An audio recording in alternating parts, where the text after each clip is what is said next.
क्योंकि इसके बारे में कहा गया है को कही सके प्रयाग प्रभाव और कलश पुंज पुंजर मृगराऊ। आज धर्म नगरी है और यह एक अलग पूरा एक जिला ही बन चुका है।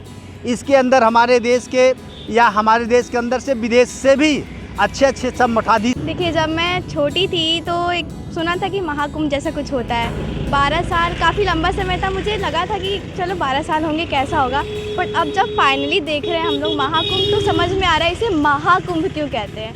क्योंकि इतना तो हम लोगों ने, जब मैं छोटी थी तो दिव्य कुंभ में आया था, तो उसमें भी इतनी ज़्यादा तैयारी नहीं थी जितनी इस बार तैयारी हुई है महाकुंभ में। आप प्रयागराज देख लीजिए, पूरा इतना सुंदर सजा है, हर जगह आपको हेरिटेज और कल्चर दिख जाएगा। सदी के सबसे बड़े धार्मिक आयोजन महाकुंभ का सभी को बेसब्री से इंतजार है। 13 जनवरी से महाकुंभ की शुरुआत पौष पूर्णिमा पर्व से हो रही है। ऐसे में गंगा, यमुना और अदृश्य सरस्वती के मिलन स्थल संगम तट पर एक नया शहर बस चुका है और सज चुका है। इस नई बसी छोटी सी नगरी को महाकुंभ नगर की संज्ञा दी गई है। करीब 45 दिनों तक चलने वाले इस धार्मिक आयोजन के लिए एक नया अस्थायी शहर बसाया गया है। इस अस्थायी शहर में वो सभी मूलभूत सुविधाएं होती हैं जो एक शहर में होती है। शहर तंबुओं का बना होता है। इस नए शहर में पूरे 45 दिनों तक न सिर्फ साधु संत बल्कि आम श्रद्धालु धार्मिक धुनी रमते नजर आते हैं। बता दें कि विश्व में आस्था और श्रद्धा का सबसे बड़ा केंद्र माने जाने वाला महाकुंभ मेला क्षेत्र अब सज चुका है। धार्मिक महत्व के अलावा ये मेला विश्व के प्रमुख सबसे बड़े मेले में से एक है, जहाँ पर देश विदेश के लाखों श्रद्धालु स्नान करने के लिए आते हैं। तंबुओं के इस शहर में आपको केवल तंबू ही दिखाई देंगे, जहाँ लोग रहते हैं और कल्पवास करते हैं। कुछ ही दिनों के बाद यहाँ पर विश्व का सबसे बड़ा जमावड़ा होगा।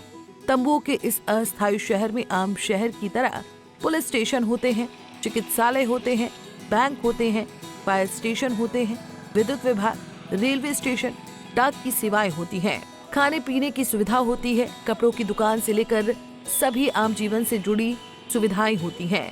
इस अस्थायी शहर की खास बात ये भी है कि एक स्थायी जिले में अस्थायी शहर बसता है। स्थानीय लोग इस संयोग को शुभ मानते हैं और गौरवान्वित भी महसूस करते हैं। अस्थायी शहर सजने के बाद लोग अब आकर्षित हो रहे हैं। स्थानीय लोगों की बात माने तो उनका कहना है कि तंबुओं की नगरी का इंतजार पूरा प्रयागराज करता है। अलौकिक दृश्य और धार्मिक आयोजन इस पर 4 चांद लगा देते हैं। क्योंकि इसके बारे में कहा गया है को कही सके प्रयाग प्रभाव और कलश पुंज पुंजर मृगराऊ। यह हमारा प्रयागराज धर्म नगरी है और यह एक अलग पूरा एक जिला ही बन चुका है। इसके अंदर हमारे देश के या हमारे देश के अंदर से विदेश से भी अच्छे सब मठाधीश लोग आते हैं और यहाँ 45 दिन 2 महीने रह करके धर्म आस्था के प्रति रहते हैं। यहाँ पे गवर्नमेंट की तरफ से, हमारे मुख्यमंत्री की तरफ से सारी सुविधाएं दी गई हैं। यहाँ पे आपको पानी मिले, बिजली की है, रहने की है, सारी व्यवस्थाएं आपको मिलती है। कितना अच्छा लगता है ये? बहुत बढ़िया लगता है, बहुत बढ़िया है। वास्तव में पूछे तो अगर धरती का स्वर्ग माने तो हम लोग इसी को मानते हैं। यहाँ पे गंगा, जमुना, सरस्वती सारे का संगम आपको मिल जाता है। जी, क्या नाम है भाई साहब? मेरा नाम शिव प्रसाद है, मैं भदोही का रहने वाला हूँ। यहाँ पे मैं झूसी में रहता हूँ। देखिए, जब मैं छोटी थी तो एक सुना था कि महाकुंभ जैसा कुछ होता है। 12 साल काफ़ी लंबा समय था, मुझे लगा था कि चलो 12 साल होंगे कैसा होगा, बट अब जब फाइनली देख रहे हैं हम लोग महाकुंभ तो समझ में आ रहा है इसे महाकुंभ क्यों कहते हैं। क्योंकि इतना तो हम लोगों ने, जब मैं छोटी थी तो दिव्य कुंभ में आया था, तो उसमें भी इतनी ज़्यादा तैयारी नहीं थी जितनी इस बार तैयारी हुई है महाकुंभ में। आप प्रयागराज देख लीजिए, पूरा इतना सुंदर सजा है, हर जगह आपको हेरिटेज और कल्चर दिख जाएगा।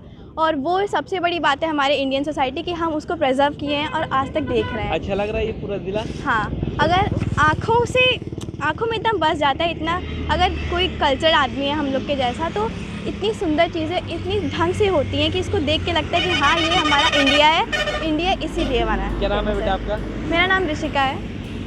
आपको बता दें कि करीब 4000 हेक्टेयर क्षेत्र में फैले इस अस्थायी शहर को 25 सेक्टर में विभाजित किया गया है।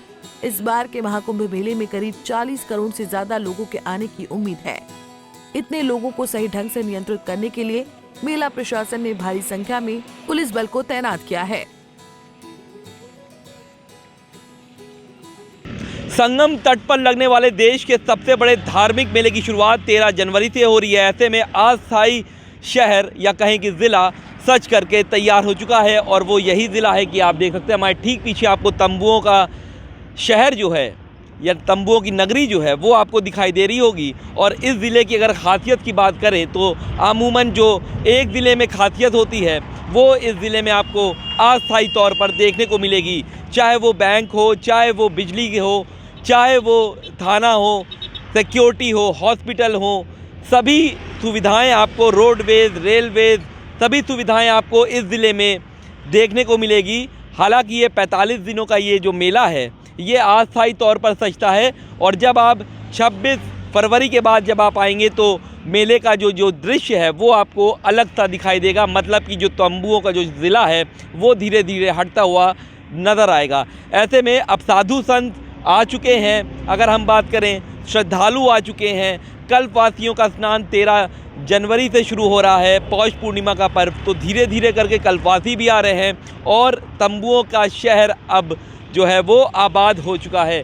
सभी मूलभूत की जो सुविधाएं होती हैं, जनरल स्टोर की दुकानें हों या फिर कपड़ों की दुकानें हों, सब आपको यहाँ पर देखने को मिलेगी। और ख़ास बात ये रहती है कि माघ मेले के तो हर साल आता है, लेकिन अब की बार का महाकुंभ है 144 साल के बाद आया है। 4000 सेक्टर में इस पूरे मेले को बसाया गया है। तो हम ये कह सकते हैं कि महाकुंभ नगर सज करके तैयार हो गया है और बस अब इंतज़ार है सबको तो पहले स्नान पर्व का।